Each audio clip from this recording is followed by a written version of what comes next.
Full body tayo, fit check. Ay, diba? Pants. Laki ko, taba ko dito. So, church kami ngayon. Then, naalis kasi sila papunta. Saan sila papunta? Bataan. Ayun, so kami may iwan ni Lydia Pablo dito. Punta tayo kay Papa. Here. Oh, yan, diretso tayo. Bug, karangan natin yun.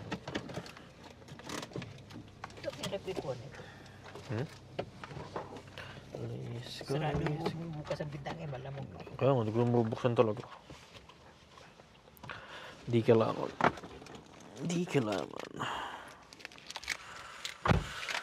Ay, we're here na kay Fafa. Fafa!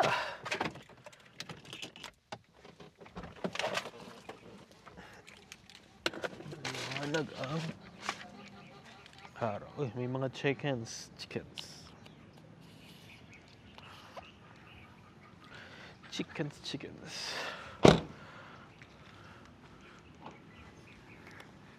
Yung ano yung chickens. Dami nilang chickens dito. You can see this. Chickens.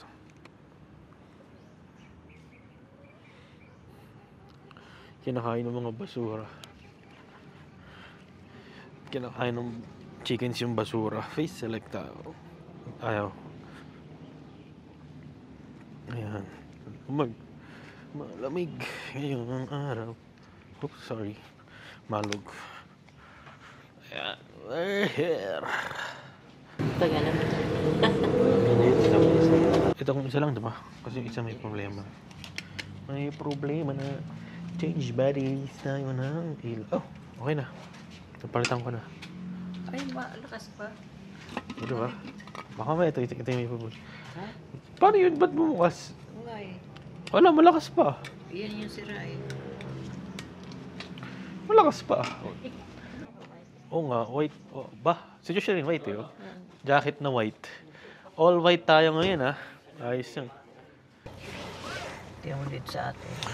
Next stop is Papa's Church. Pink na pink oh. Yung... oo nga, no? Pink na pink yung kulay nung ano. Oh, doon na sila. Yan yung mga chicken. Kanina pa sila, siyempre.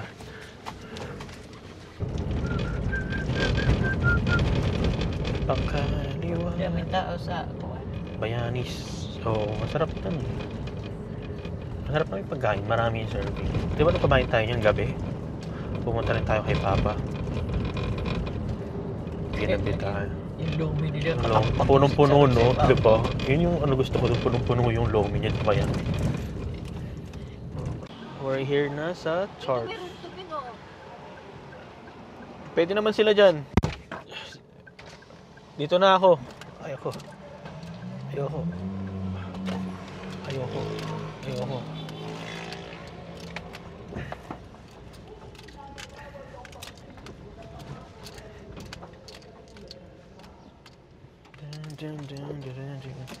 We're here na sa church.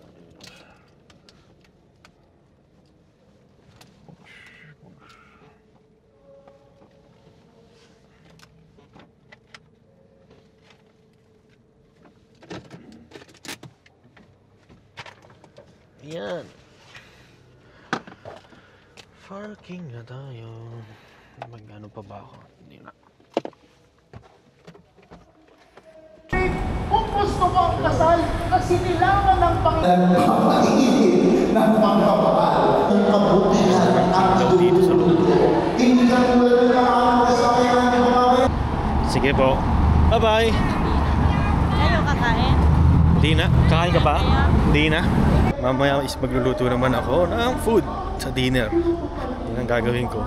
Sandali lang din yung ganap ngayon kasi kahapon magdamag din kami. Pahinga, tsaka maglalaba pa. Oh my God. Lalaba pa kami pala pagdating. Yun yung ano. Sige, so see you later sa bahay. Pauwi na rin kami. Vlog ko mamaya is kakain. Magluluto lang ako ng pesto pasta. Kaya nagtingin ako sa internet ng recipe ng pesto pasta. Yan. Gamit ako ng, ano ba? Fettuccine. Fettuccine. Fettuccine. Gamit bawas na to kasi dadalawa lang din naman ito magkakain. Hindi gusto ko kasi sa amin itong dalawa ni Mama. Then, meron akong oregano. Oregano kapalit ng basil kasi wala akong basil. Then, meron akong pesto sauce. Classic pesto. Ni Filippo Berio. Na pesto, classic pesto. Then, sabi nila is nuts. Meron itong nuts. Matamis itong nuts na to eh. Matamis yung nuts na ito. Parang pili nuts. Ewan ko kung bagay siya sa ano. Nalagay ko dito. Sarap din siya. Then, ito rin isa pang nuts na ano. Ito naman maalat. Ito yung maalat. So, ito yung recipe ko ngayon. Ngayon ko recipe sa pesto pasta.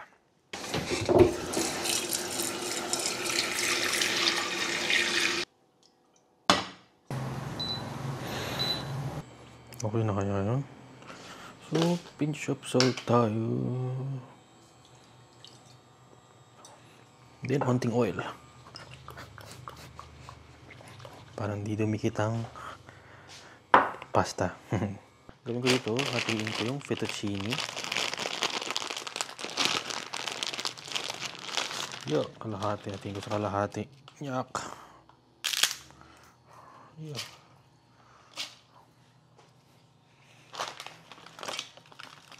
Kunti lang. Sana magkasya lang. Babaan lang natin ng konti. Mga 7. Yan, 7 natin. Pakuluin lang naman. Lagyan na lang natin takip. Onions. Naisip ko kung ilang onions ang kailangan. Isa lang. Kunin ko lang ang aking knife. Favorite knife. Purple. Favorite color ko kasi. Kumukulugad yung pasta. Di marunong magputol.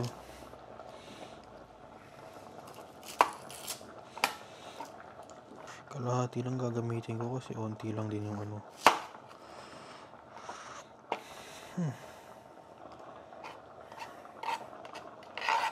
So, ito lang. Half lang ang hatiin ko.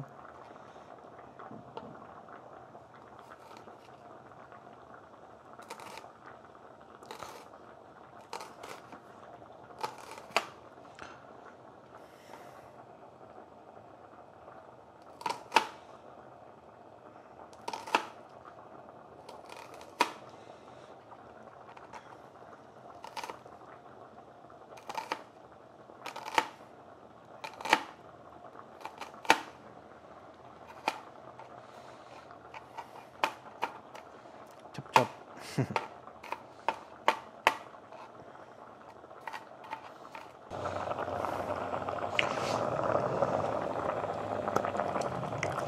Matagal, matigas pa siya.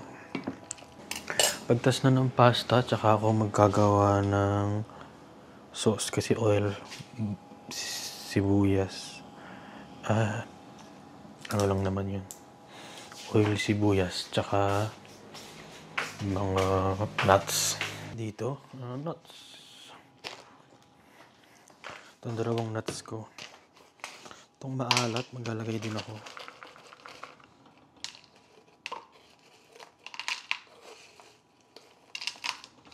Mga ganito kadami na maalat na nuts. Yan, mga ganito kadami. Then, pili nuts. Ang isa is yung pili nuts. Ito. Tamis. May lasa nito. Pili nuts din. Ganyan karami yung laman. Di effective ang Di ka effective. Mortar ka na lang.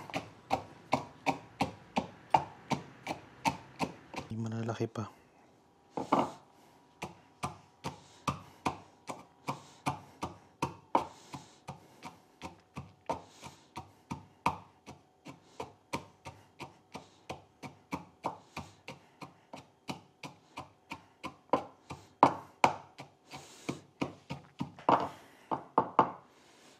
Strain noodles.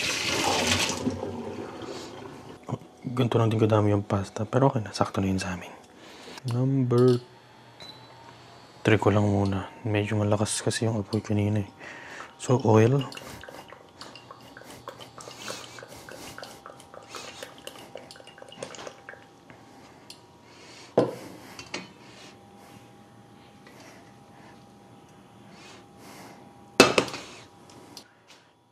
Onion.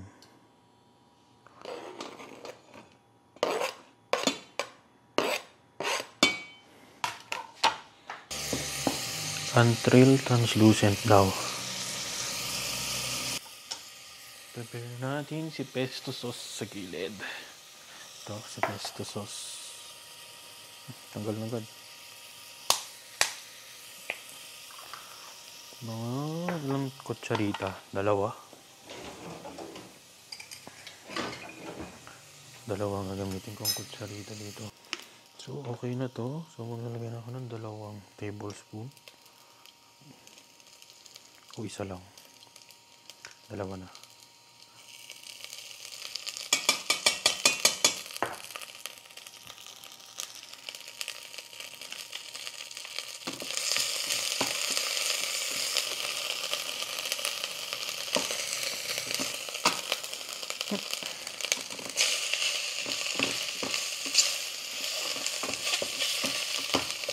Hinaan muna natin ng apoy.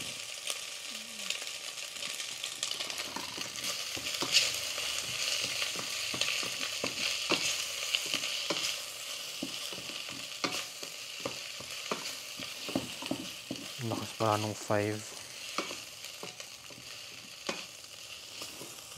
Thinking, dagdagan ko pa. Dagdagan konting oil. Ting.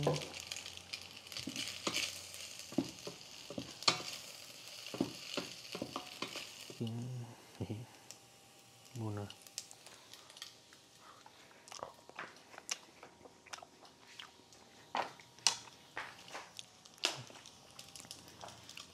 Parang kulang pa.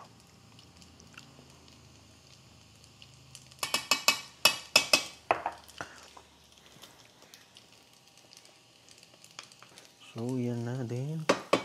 Lagyan na natin ng crushed nuts. Mukhang okay naman na siya. Tignan muna natin ulit. Yuck.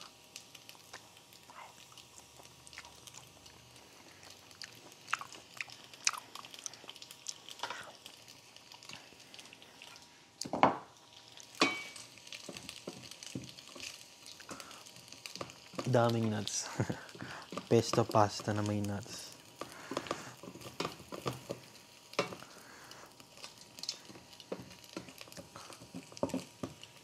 Tingnan natin ng ano lutuan.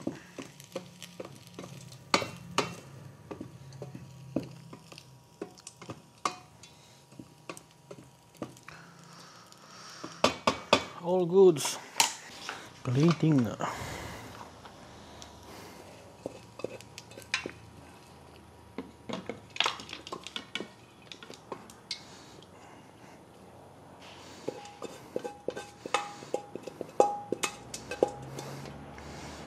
Daming nasunog. Late na ang oregano. Oregano.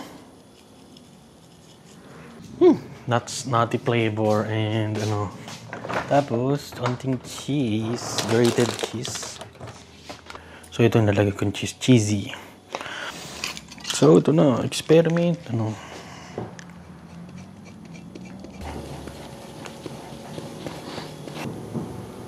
Here na ang ano ko. Niluto kong pesto pasta. Maning pesto pasta. Yan, sarap. Mukhang masarap sa tingnan eh. Sarap. Mani nati. Yan ano. Yan, tikman natin ang luto ko. Kamusta kaya ang lasa nito?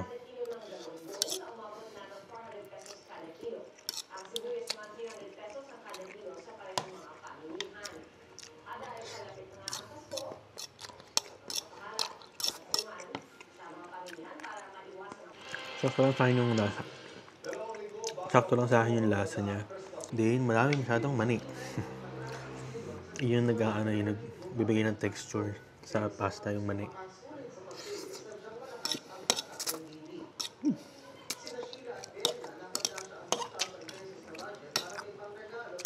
Medyo dried lang siya ng konti. Lasa mo yung piling na mani. Ang sarap ng piling na mani. Pag itikman mo, bagay siya dito sa pasta. Naging medyo matamis yung yung pesto pasta. Okay siya. Approve ako.